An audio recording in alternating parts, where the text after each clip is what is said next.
Summer Wars is a wonderfully chaotic film. It opens within this highly stylized world, representing the digitized business and entertainment frontiers of Oz, before giving us a news update on some space probe returning to orbit with core samples from an asteroid. Then we cut to Kenji, who, like us, is watching all of this activity play out in front of him on a screen. He's a quiet, reclusive math nerd, running maintenance checks for the Oz servers, observing this bustling social media environment without truly being a part of it. I don't do well around strangers. Stop being all emo, seriously. All of this starts to change when the most popular girl in his school, Natsuki, shows up and invites him to the countryside for a mysterious job. One he quickly realizes involves pretending to be her fiancé for her grandmother's 90th birthday celebration. Suddenly, the chaos Kenji's always kept at a distance is all around him. Natsuki has a large, very loud, very opinionated family. Everyone is constantly bickering. We've got the stereotypical drunk uncle, the obnoxious kids, the nosy aunts, the overly protective second cousin, which probably isn't a real stereotype, but it's in here.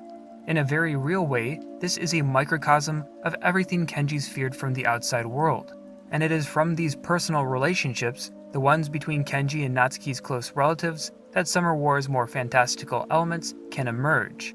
Kenji is introduced to this family through a lie. What? Your family is old, you're going to Tokyo U, and you've just spent a year in America. But that's the exact opposite of me. So we're good? No, we're not good. No. What happened to whatever needs doing? In a very similar way, his televised introduction to Japan as the hacker responsible for taking down Oz's security systems is also a lie. He messes up on the last character, while 55 others actually manage to crack the code. Almost everything we see happen within this family has a parallel to the outside world. When Kazuma says to the others, "Let's do this." we cut to Ryohei's baseball game.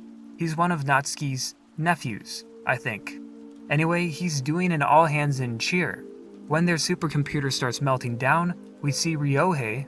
Bottom of the ninth with 2 outs, and Ueda's pitcher Jino Uchi is having a meltdown on the mound. I do not envy this kid right now. When Love Machine attempts to detonate nuclear weapons, the game commentator says, The score is tied, folks. We're going into extra innings. The heat is on. They don't call this sudden death for nothing. And so on and so forth. There are tons of examples just like this, connecting the parallel stories in fun and creative ways. But it isn't until Kenji is being taken away in handcuffs by Natsuki's cousin and says the following that his connection to this family theme truly comes into play. Come on! Hold on.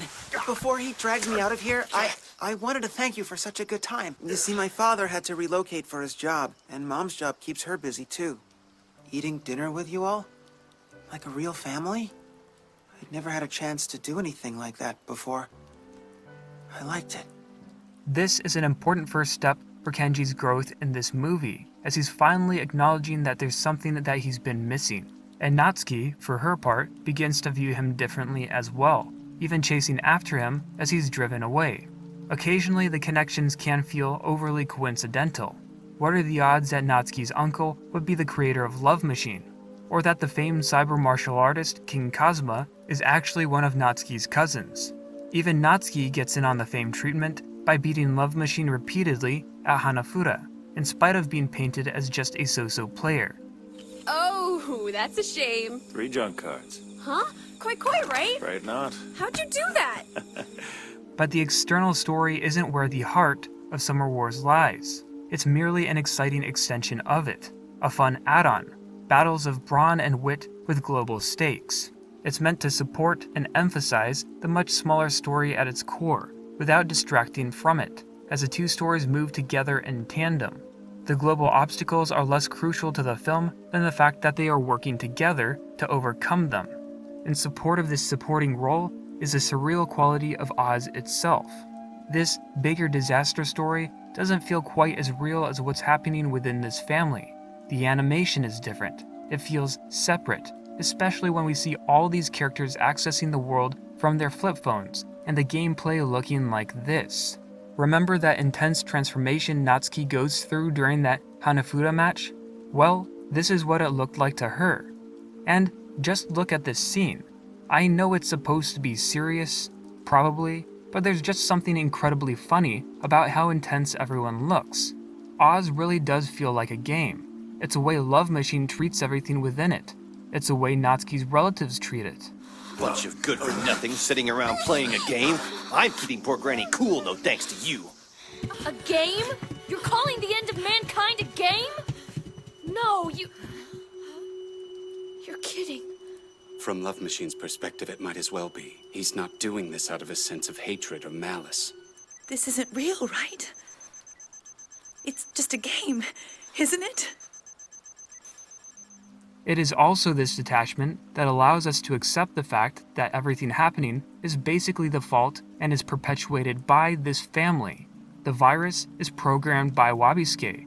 Natsuki's nephews distract Kazuma during a vital battle, allowing Love Machine to escape and start absorbing other avatars. When they've got Love Machine trapped, Natsuki's cousin carts away all the ice that's been keeping the supercomputer cool, and it overheats. Summer Wars certainly has its flaws. I don't think Kenji is given enough character development, and his relationship with Natsuki is a bit weak. The war theme, while great on its own, seems too disconnected from our main character to be so prominently featured. The movie ends up feeling rather scattered, more focused on spending time with this large, quirky family than on telling a fully fleshed out story. But there is something so entertaining and satisfying about watching this family interact. They're all so diverse, and I've noticed new fun things with each viewing. I'll give Summer Wars 3 out of 5 stars. Not perfect, but I do think it's worth watching. Anyway, these are just some of my thoughts on this film. Feel free to civilly discuss my video down below, and I'll catch you next time. Peace.